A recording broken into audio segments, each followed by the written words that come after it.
Olá, tudo bem?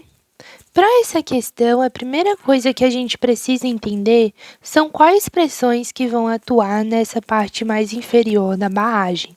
Como que a gente pode saber quando a pressão atmosférica atua e quando não atua? Um segredinho que eu tenho assim para a gente olhar, geralmente nas alternativas você vai encontrar só um, tá? Daí só ou com a pressão atmosférica ou sem a pressão atmosférica. E isso aí já te encaminha para a resposta correta, tá?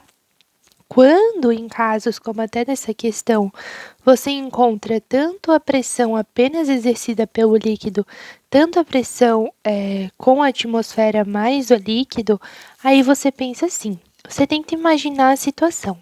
Você pensa, será que a superfície desse meu líquido vai estar em contato com a pressão atmosférica? Se sim, se houver esse contato, né, do líquido com a atmosfera, significa que a atmosfera está exercendo diretamente uma pressão sobre esse líquido.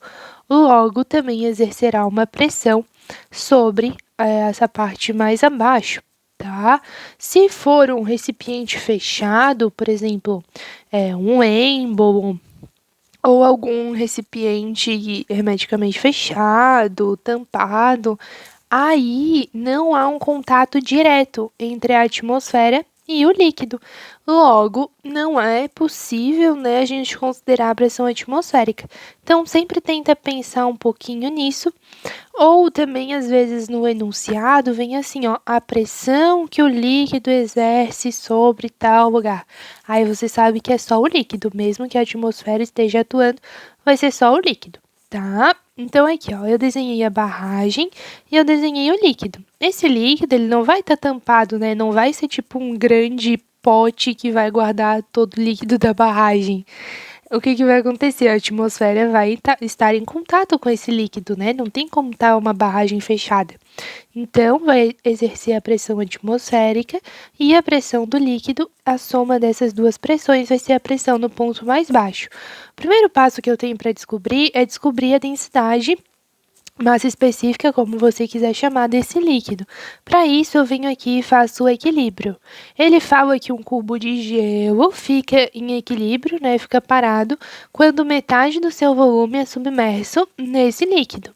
Então, se é um equilíbrio, eu sei que a força peso para baixo deve ser igual à força de empuxo para cima. Então, peso é igual a empuxo. Peso é a massa vezes a gravidade, massa total, né? Vezes a gravidade. E o empuxo é a densidade, massa específica do líquido, vezes a gravidade, vezes o volume submerso desse gelo. Então, a gravidade está dos dois lados, pode cortar.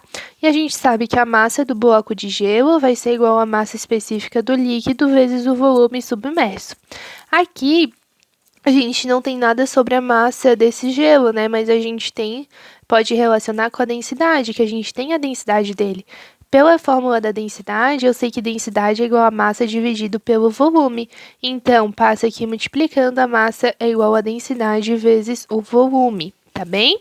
Então, eu posso vir aqui e substituir. Como eu estou trabalhando a massa total, né, o peso total, então o volume considerado também é o volume total. Então, densidade vezes o volume total é igual a massa específica do líquido vezes o volume submerso é igual a metade do volume total, ou seja, volume total sobre 2. Tem volume total dos dois lados, pode cortar. Então, fica a densidade é igual a massa específica do líquido dividido para 2. Logo, a massa específica do líquido é 2 vezes a densidade do gelo, que é 900. Então, fica 1.800 kg por metro cúbico. Sabendo dessa densidade, a gente pode vir aqui e aplicar. Pressão total é igual a pressão atmosférica mais a pressão no líquido. Pressão total é 1 vezes 10 na 5, né? Pressão atmosférica é 1 vezes 10 na 5 Pascal.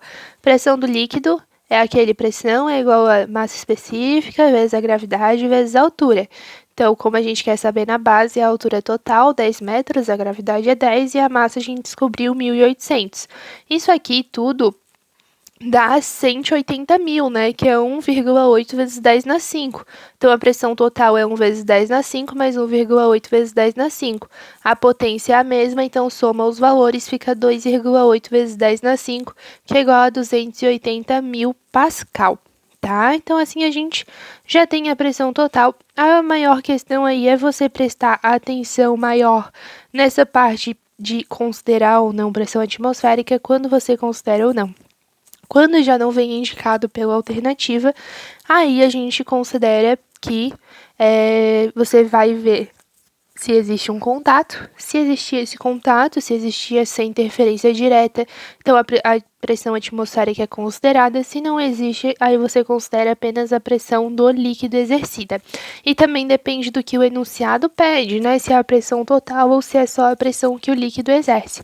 Então, vai prestando atenção nesses detalhes e você consegue saber qual é a pressão, né? Às vezes vai ter uma questão que o enunciado não vai ter nada a ver, mas vai ter só a resposta ou com ou sem a pressão atmosférica, marca, quer e acredita, tá? Porque às vezes o enunciado, essas questões vão na sorte, assim, né? Sorteia no dado se vai ter ou não, tá? Existe essa forma mais certinha, mas a maioria das questões não respeita. Então, olha pelas alternativas, daí se tiver as duas opções, você faz pela forma certinha, tá?